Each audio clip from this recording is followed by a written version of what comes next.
दोस्तों, अभी तक हम इंसानों ने ब्रह्मांड के मात्र कुछ प्रतिशत हिस्से को ही एक्सप्लोर किया है।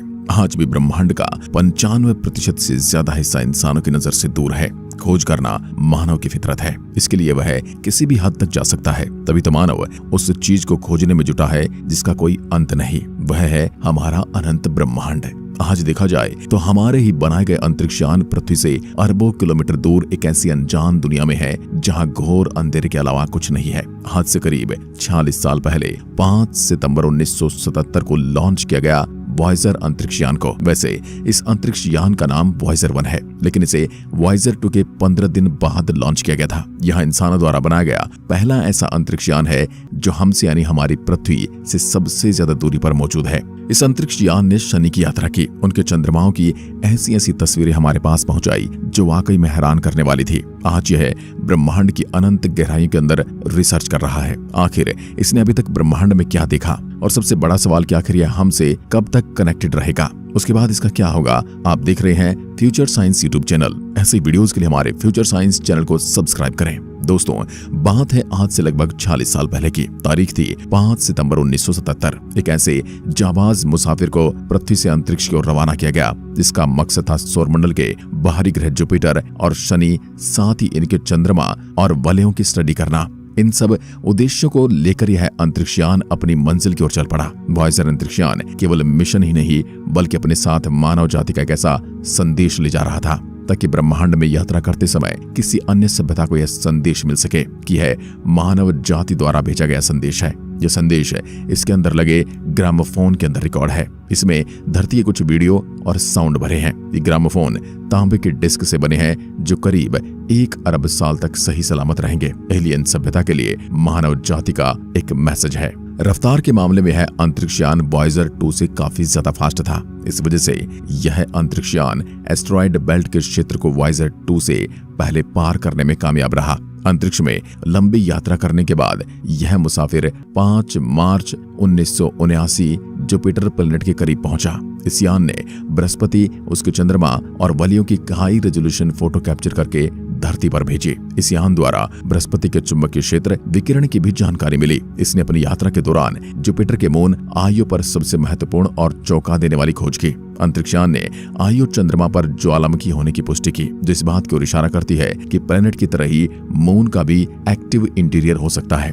इस यान ने जुपिटर के पास से गुजरते हुए करीब 19,000 तस्वीरों को कैप्चर किया। इसके बाद यह मुसाफिर जुपिटर की यात्रा को पूरी करके बृहस्पति के गुरुत्वाकर्षण से शनि ग्रह की ओर बढ़ गया। लंबी यात्रा के बाद करीब 12 नवंबर 1980 को वॉयेजर 1 शनि के काफी नजदीक जा पहुंचा, जब इसकी और सैटर्न प्लैनेट के बीच की सबसे न्यूनतम दूरी 1,24,000 किलोमीटर पर था। यहाँ पर इस अंतरिक्ष यान ने शनि ग्रह की रिंग्स का काफी गहराई से अध्ययन किया, साथ ही एक नई रिंग्स की खोज की। यहाँ पर रहते हुए इस अंतरिक्ष यान ने सैटर्न प्लैनेट के कुछ चंद्रमाओं की खोज की और उन चंद्रमाओं की तस्वीर हमारे वैज्ञानिकों तक पहुंचाई। इस अंतरिक्ष यान ने सैटर्न प्लैनेट के मून टाइटन की जो क्लोजअप तस्वीरें भेजी उसमें ऑरेंज कलर के घने वातावरण के अलावा कुछ भी नजर नहीं आ रहा था, जिस वजह से कई सालों तक इस मून की सरफेस के बारे में कई अटकलें लगाई गई। जिसके बाद इस अंतरिक्ष यान का बाहरी ग्रह एक्सप्लोरेशन का अभियान पूरा हो चुका था। सैटर्न प्लैनेट को फ्लाई बाय करने के बाद यह वॉयेजर 1 अंतरिक्ष यान ने इतनी रिक्वायर्ड वेलोसिटी को हासिल कर लिया था कि वह सौरमंडल से बाहर जा सके।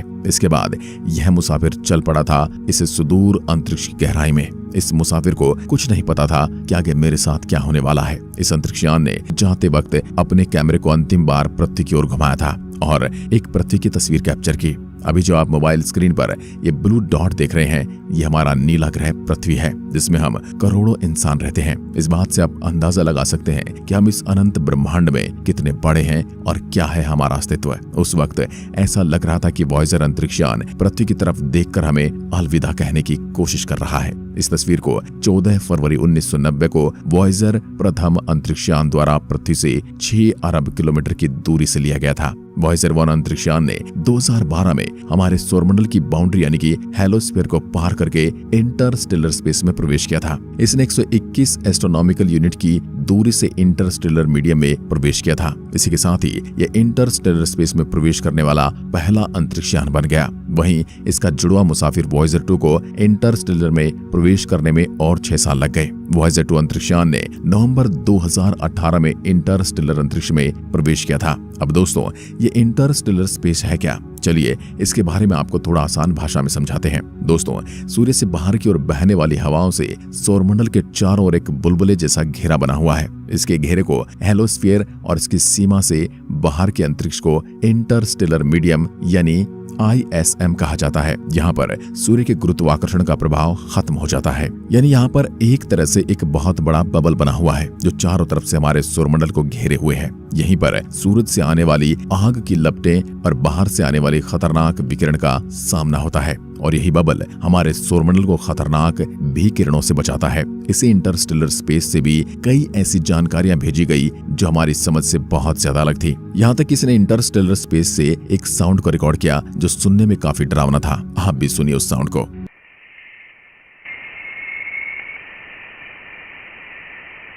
आज से 40 साल पहले शुरू हुई यात्रा आज भी जारी है। आज तक अंतरिक्षयान ब्रह्मांड के तमाम रहस्य को उजागर कर चुका है। इस रहस्यमय ब्रह्मांड की तमाम जानकारियां इस मुसाफिर ने हम तक पहुंचाई, लेकिन आज इस अंतरिक्षयान के काम करने की ताकत कमजोर हो चुकी है। इंसान के इतिहास में ऐसे गिने चुने मिशन ही हुए होंगे जिनसे इतनी जानकारियां हासिल हुई। वॉयेजर दुनिया के पहले ऐसे स्पेस मिशन थे जिनका कंट्रोल कंप्यूटर के हाथ में था। आज 40 साल बाद भी ये दोनों ही यान खुद से अपना सफर तय करते हैं, अपनी पड़ताल करते हैं और जरूरत पड़ने पर अपना बैकअप सिस्टम चालू करते हैं। आज 40 साल बाद तकनीक ने काफी तरक्की कर ली है और ऐसे में वॉयेजर यान पुराने पड़ चुके हैं। आज वॉयेजर यानों से आने वाले संदेश पकड़ने के लिए नासा ने पूरी दुनिया में रेडियो सिग्नल सेंटर बनाए हैं। ये बात कुछ वैसी है जैसे आप शहर से बाहर जाएं तो आपको मोबाइल का सिग्नल पाने में मशक्कत करनी पड़े। ठीक इसी तरह आज नासा दुनिया भर में बड़ी बड़ी सैटेलाइट डिश लगाकर वॉयेजर से आने वाले सिग्नल पकड़ता है। पृथ्वी से वैज्ञानिक वॉयेजर से संपर्क करने के लिए लगभग 20 किलोवाट का एक सिग्नल भेजा जाता है जो करीब 20 घंटे के लंबे समय के बाद वॉयेजर अंतरिक्षयान के पास पहुंचता है और यहाँ वॉयेजर यान के सेंसिटिव एंटीना सिग्नल को रिसीव करते हैं। उसके बाद वॉयेजर अंतरिक्षयान 20 वॉट का एक सिग्नल हमारी पृथ्वी की ओर सेंड करता है जो अंतरिक्ष में आते आते काफी वीक हो जाता है और जब तक ये सिग्नल हमारी पृथ्वी तक आता है तब उसे डिटेक्ट करना काफी चुनौतीपूर्ण हो जाता है क्योंकि सिग्नल की फ्रीक्वेंसी काफी कमजोर हो जाती है। अमेरिकी अंतरिक्ष एजेंसी नासा इस कमजोर सिग्नल को रिसीव करने के लिए डीप स्पेस नेटवर्क का इस्तेमाल करती है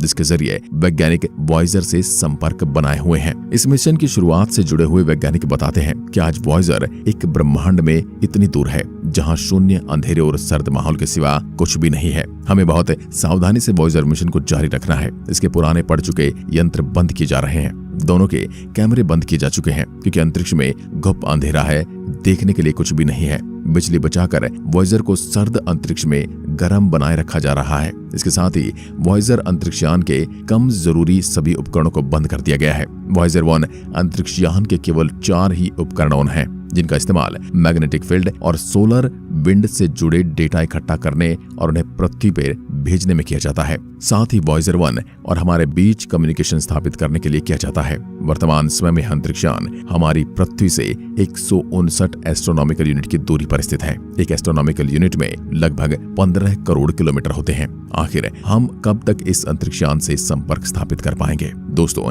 यह अंतरिक्षयान प्लूटोनियम से पावर्ड बैटरी की मदद से अपने काम कर रहे हैं जो प्लूटोनियम के डीके से पैदा हुई हीट एनर्जी को इलेक्ट्रिक एनर्जी में कन्वर्ट करते हैं। लेकिन ये भी अपने जीवन के अंतिम पड़ाव पर आ चुकी है। जैसे जैसे अंतरिक्षयान समय बीतने के साथ साथ पृथ्वी से दूर जा रहा है वैसे वैसे हमारा वॉयेजर अंतरिक्षयान के साथ संपर्क स्थापित करने का समय भी बढ़ता जा रहा है। कई वैज्ञानिक ऐसा मानते हैं कि आने वाले 2025 तक वॉयेजर की बैटरी पावर सप्लाई कम कर देगी, जिस कारण इसमें लगे उपकरण काम करना बंद कर देंगे और इसमें लगे उपकरण के बंद होते ही वॉयेजर का संपर्क हमसे हमेशा हमेशा के लिए टूट जाएगा।